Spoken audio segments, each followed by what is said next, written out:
प्यारे भाई और बहनों, मेरा प्रणाम स्वीकार हो। मैं आपके लिए फिर एक नया वीडियो अपलोड करने जा रहा हूँ, जिसका विषय है 3 से और 7वीं भूमिका का अभ्यास, ज्ञान की 7 भूमिकाओं का अभ्यास। तो मिथ्या तत्व जो होता है, उसमें जो भी पदार्थ होता है वो मिथ्या तत्व में भावना करना, वह भी सामान्य असंग कहलाता है। इस पूर्वोक्त अभ्यास योग से जो नाम रूप आदि रहित होकर मैं करता हूँ, न ईश्वर करता है न प्रारब्ध करता है, जो शांत और मौन रूप से स्थिर रहता है, वह श्रेष्ठ असंग कहलाता है।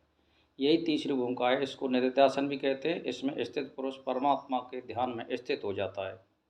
तो आप सोचो कि तीसरी जो भूमिका है वो निधिध्यासन कहलाती है, और इसमें पदार्थों की जो भावना होती है वो मिथ्या होती है। इसका मतलब ये होता है। तो राग आदि दोषों वाली मूढ़ पुरुषों को सैकड़ों जन्म के बाद भी वह महापुरुषों के संग से वैराग उत्पन्न ना हो जाए, तब तक उनका ये विस्तृत संसार रहता ही है। आप समझ रहे हैं?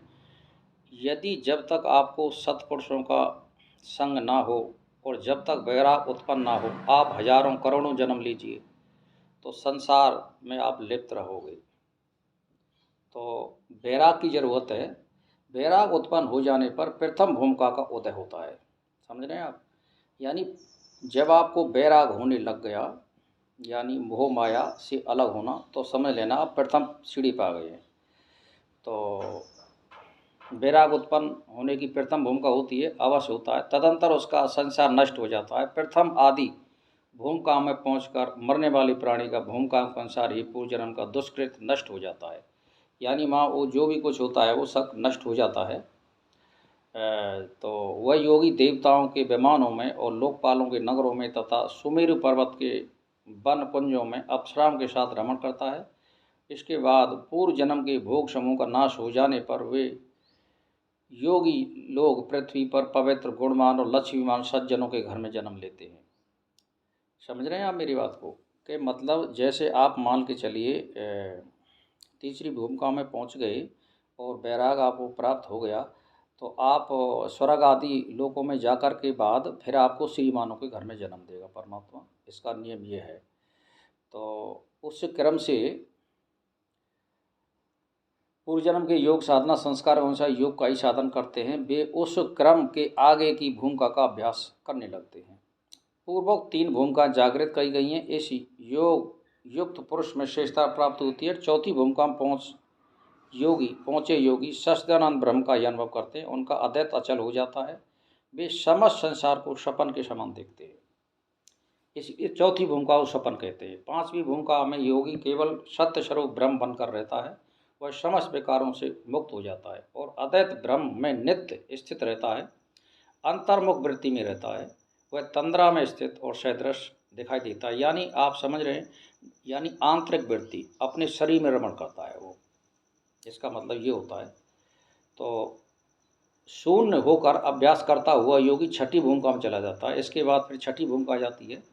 वह द्वैत अद्वैत यानी बाहर और भीतर परमात्मा को एक रस मानता है। वह निर्माण को प्राप्त होता सा स्थित रहता है। इसको बाहरी ज्ञान नहीं रहता है। यानी उसकी लोक प्रतिष्ठा में या लोक के पदार्थों में, धन में, ये निष्ठा उसकी नहीं होती है। कोई चेष्टा नहीं करता है वो।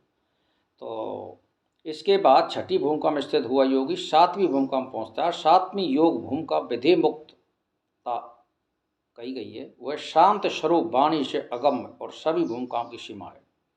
उसे शिव की स्थिति भी कहते हैं।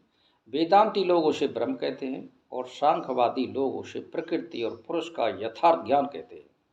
इस प्रकार भिन्न भिन्न लोगों ने अपनी बुद्धि के अनुसार अनेक रूपों में सप्तम भूमिका की भावना की है।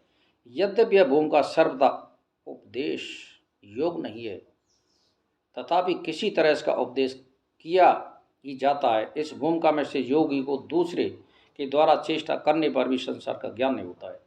मतलब इसमें योगी का क्या हाल होता है कि वो बिल्कुल सुषुप्त अवस्था में रहता है। उसको खाने पीने की कोई इच्छा नहीं होती है। जब कोई दूसरा मनुष्य कहता है कि महाराज आप खाना खाइए, तो वो खा सकता है। या कोई बात करनी है तो आप उसको चेतन करोगे तभी वो बात कर सकता है, अन्यथा वो परमात्मा में बिल्कुल पूरा तरह से लीन रहता है।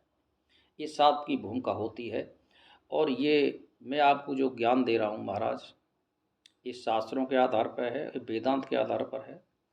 तो इसमें निष्ठा रखिए और इस प्रकार आप चलेंगे तो ये मेरा दावा है कि आपको इस संसार में दुख नाम की तो कोई चीज़ हो ही नहीं सकती है।